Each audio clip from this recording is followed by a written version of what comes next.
So today we have the third class in the Jnana Yoga series,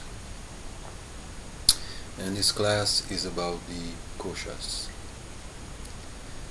The Koshas are the sheets of consciousness, the layers that hide the light of our inner being,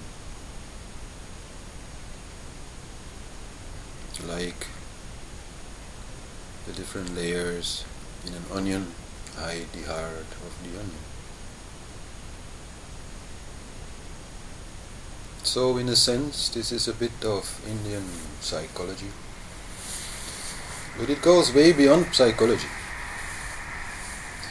It is not just describing how consciousness is covered by these koshas, by these layers in us, but it describes it just the same way as consciousness, cosmic consciousness, is covered by different layers of illusion in the universe. So we will be talking today more about the koshas as they appear in us rather than in the universe. But in fact, once you understand how they appear in you, you will also easily see how they appear in the universe. And it is more easy to study them from your perspective than to study them outside of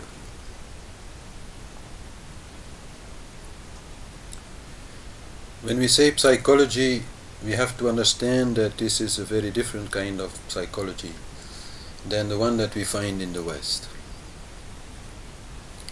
The origin is entirely different. In the West, psychologists, first of all, mostly get their knowledge from studying people who are mentally ill. Now, that is already wrong. People who are mentally ill are special cases. The reason why they are mentally ill is special, and the result of that illness also gives rather special conditions, which only make things a lot more complicated. It's much more easy to study healthy people and see how they are working, so to speak, rather than start from exceptions. And this is then also clearly seen in the work of main Western psychologists, like for example with Freud. He found some people who had a sexually related problem in their childhood, and then explained all our problems and our entire psychology from that point of view. Then there are others, I don't know so many of them, but there are others like Adler, who found problems related to power, like children who had very dominating parents, and then started explaining everything, the whole world, so to speak, from the point of view of being in power or being submitted to power. The origin of the knowledge of the koshas comes from the seers, the rishis, the saints, who first of all got this knowledge not by studying other people, which is, only like second-hand knowledge, but from studying themselves. And they did not study themselves from their mind. They did not study themselves from their intellect, from the knowledge that they already had gathered. They studied themselves from their own inner being, looking silently, not reasoning, not thinking, but looking and seeing the truth, seeing these layers, seeing these different aspects of our being. So that's a very different approach to psychology, and it is also quite clear that the many saints and seers which the Vedic tradition has brought forward is generally absolutely agreed on these different layers. Only really minor differences of opinion are there about where one layer stops and the other one starts, things like that. But this is not very important. Actually, more recent, and also shows that these are just concepts. You know? These layers, the moment that we name them, are just concepts, and concepts have definitions, and these definitions can be a little bit different from one teacher to the other, but that doesn't change their value, and that doesn't change the reality of that which is behind these concepts, of that of which these concepts are a symbol, a way of trying to communicate those realities.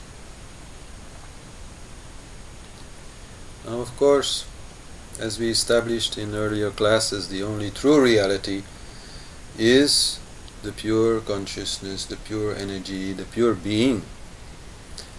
That is my innermost me, your innermost you, etc. We've gone through that. That's the only true reality, the only thing that never changes. All the other realities are relative realities that always change. So that also explains why it's very hard to have any, 100% clear concepts about them, because they always change. So the concepts also have to a little bit be broad and understood as being broad. So, first of all, let's just describe the koshas. Inside the koshas is the self. Surrounding the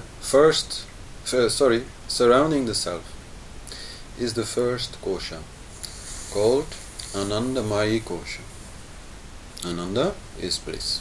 This is the kosha of bliss. Around it is the second kosha, Vijnanamayi kosha. Jnana means knowledge. So this is the sheet of knowledge. This is where we store all our concepts and definitions of concepts. Surrounding that is Manomaya kosha, the sheet of mind, where the concepts are used in thought.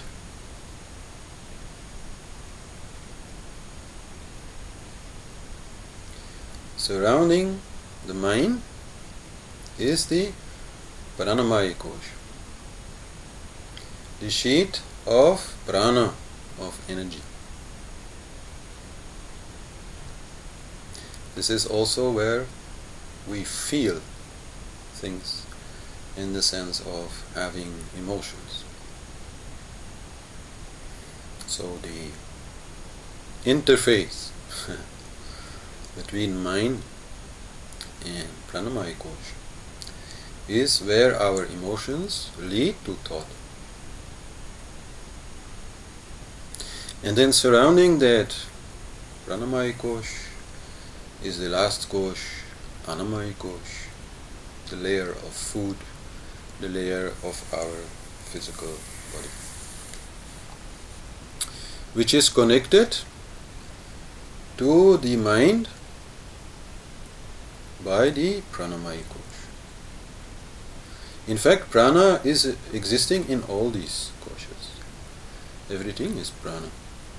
Everything which we see is prana.